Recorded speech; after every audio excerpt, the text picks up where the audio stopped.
നമസ്കാരം. ബാലയുടെ മുൻ ഭാര്യമാരായ അമൃതയും എലിസബത്തും രംഗത്തെത്തിയതോടെ പ്രതിസന്ധിയിലായിരിക്കുകയാണ് നടൻ.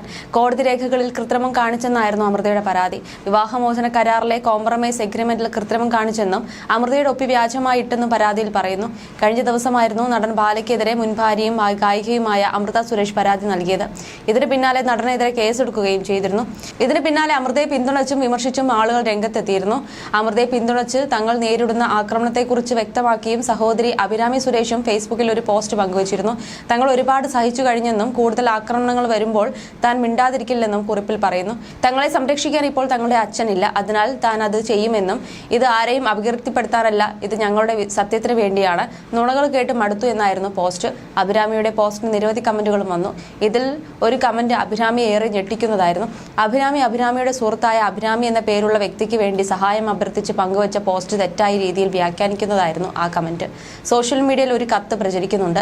നിങ്ങളുടെ അമ്മയെ സ്ട്രോക്ക് സംബന്ധമായ പ്രശ്നങ്ങളുമായി ബന്ധപ്പെട്ട ആശുപത്രി പ്രവേശിപ്പിച്ചിട്ടുണ്ടെന്നും മറ്റുള്ളവരിൽ നിന്നും സഹായം ആവശ്യമാണെന്നും ഇതിനകം നിങ്ങൾ 8 ലക്ഷം രൂപ അടച്ചെന്നും എന്നാൽ നിങ്ങൾക്കിനി 15,000 രൂപ വേണമെന്നും ഇത് ശരിയാണോ എന്നായിരുന്നു കമന്റ്. എന്നാൽ ഇത് തെറ്റാണെന്ന് അഭിരാമി പറഞ്ഞു. സുഹൃത്തായ അഭിരാമിക്ക് വേണ്ടിയുള്ള പോസ്റ്റാണ്. അവർക്ക് എന്തെങ്കിലും സഹായം ലഭിക്കാൻ വേണ്ടിയാണ് ഞാനിത് ഷെയർ ചെയ്തത്. ആരാണ് ഈ വാർത്തകളെ തെറ്റായി പറഞ്ഞു പരത്തുന്നത് എന്നാണ് അഭിരാമി ചോദിച്ചത്. അഭിരാമി സുഹൃത്തിന്റെ സുഹൃത്താണെന്നും അവരുടെ അവസ്ഥ താൻ പേഴ്സണലി വെരിഫൈ ചെയ്തതാണെന്നും വളരെ ചെറുതാണെങ്കിലും അവർക്ക് വേണ്ടി എന്തെങ്കിലും ചെയ്യാൻ സാധിക്കുമെങ്കിൽ ചെയ്യണമെന്ന്, ചെറിയ സംഭാവന പോലും വലിയ കാര്യമാണെന്നും വ്യക്തമാക്കി കുറിച്ചാണ് അഭിരാമി ആ പോസ്റ്റ് ഷെയർ ചെയ്തത്. ഈ പോസ്റ്റാണ് അഭിരാമി സുരേഷിന്റെ അമ്മയാണ് ആശുപത്രിയിലുള്ളതെന്നും ആശുപത്രിയിൽ അടയ്ക്കാൻ അഭിരാമി പണം അഭ്യർത്ഥിച്ചു എന്നും തരത്തിൽ ചിലർ പറഞ്ഞത്. കഴിഞ്ഞ ദിവസം തനിക്കെതിരെ നടക്കുന്ന സൈബർ ആക്രമണങ്ങൾക്കെതിരെ അമൃതയും രംഗത്തെത്തിയിരുന്നു. ഹൈക്കോടതിയിൽ നടന്നുകൊണ്ടിരിക്കുന്ന ഒരു കേസിന്റെ തുടർച്ചയായി ഞാൻ നൽകിയ ഒരു പരാതിയെക്കുറിച്ച് തെറ്റായ വാർത്ത പ്രചരിപ്പിക്കുന്ന PR വർക്കിൽ ഞാൻ നടത്താത്ത പ്രസ്താവനയും ഉപയോഗിച്ച് ആളുകളെ തെറ്റിദ്ധരിപ്പിക്കുകയാണ്. അവർ പറയുന്നത് പോലെ ഇൻഷുറൻസ് പോളിസി റദ്ദാക്കാനുള്ള കേസല്ല ഇത്. എനിക്കോ എന്റെ മകൾക്കോ ഒരു പ്രത്യേക തുക വേണമെന്നുള്ള വാദം കെട്ടിച്ചമച്ചതാണ്.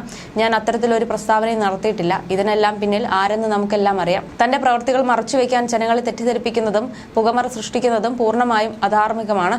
ഞാനൊരു കാര്യം ഒരിക്കൽ കൂടി വ്യക്തമാക്കട്ടെ. ഇത് പണത്തിന് വേണ്ടിയുള്ള കേസല്ല. ഇത് വ്യാജരേഖയുണ്ടാക്കിയതിനും എന്റെ പേരിൽ അമൃത സുരേഷ് വ്യാജ ഒപ്പിട്ടതിനുമുള്ള കേസാണ്. ഇത് വളരെ ഗുരുതരമായ കുറ്റകൃത്യമാണ്. ഈ വ്യാജരേഖകൾ സമർപ്പിച്ചത് കേരള ഹൈക്കോടതിയിലാണെന്നത് കൂടുതൽ ആശങ്കാജനകമാണ്. ഞാൻ സാമ്പത്തിക നേട്ടത്തിനായാണ് ശ്രമിക്കുന്നതെന്ന് ആളുകളെ വിശ്വസിപ്പിക്കാൻ ഇത്തരം വ്യാജ വാർത്തകൾ പ്രചരിപ്പിക്കുന്നത് നിർത്തുക. ഇത് രേഖയിൽ കൃത്രിമം കാണിച്ചതാണ്. സംഭവം വളച്ചൊടിക്കാനുള്ള ഏതൊരു ശ്രമവും കടുത്ത നിയമ നടപടിയിലേക്ക് എത്തിക്കുമെന്നാണ് അമൃത കുറിച്ചിരിക്കുന്നത്.